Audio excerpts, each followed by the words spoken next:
யோர்தான் நதியில் இருந்து இயேசு திரும்பினார். அவர் பரிசுத்த ஆவியால் நிரப்பப்பட்டிருந்தார்.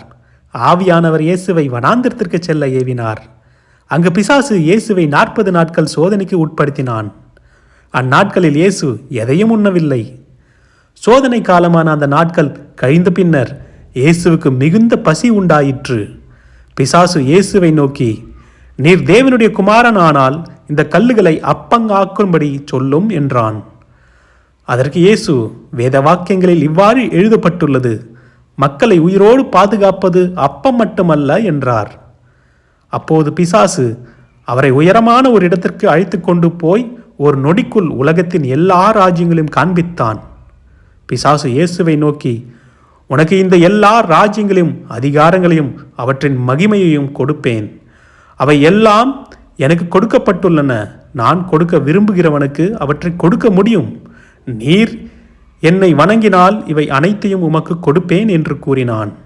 பதிலாக இயேசு, வேத வாக்கியங்களில் இவ்வாறு எழுதப்பட்டுள்ளது, உங்கள் தேவனாகிய கர்த்தரை மட்டுமே வழிபடுங்கள், அவருக்கு மட்டுமே சேவை செய்யுங்கள் என்றார். பின் பிசாசு இயேசுவை எருசலேமுக்கு அழைத்துச் சென்றான்.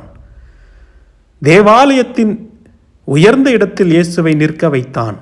அவன் இயேசுவிடம், நீ தேவனுடைய குமாரன் ஆனால் கீழே குதியும். தேவன் தம் தூதர்களுக்கு உம்மை காக்கும்படியாக கட்டளையிடுவார். உமது பாதங்கள் பாறையில் இடிந்து விடாதபடிக்கு அவர்கள் தம் கைகளால் உம்மை தாங்கிக் கொள்வார்கள் என்று வேத வாக்கியங்களில் இவ்வாறு எழுதப்பட்டுள்ளது என்றான். அவனுக்கு இயேசு, உன் தேவனாகிய கர்த்தரை சோதிக்காதே என்றும் கூட வேத வாக்கியங்களில் சொல்லியிருக்கிறதே என்று பதில் சொன்னார். பிசாசு இயேசுவை எல்லா வகையிலும் சோதித்து முடித்தான். இன்னும் தகுந்த காலம் வரும் வரைக்கும் காத்திருக்க முடிவு செய்து அவரிடமிருந்து விலகிச் சென்று விட்டான். பரிசுத்த ஆவியானவரின் வல்லமையோடு இயேசு கலிலேயாவுக்கு திரும்பினார்.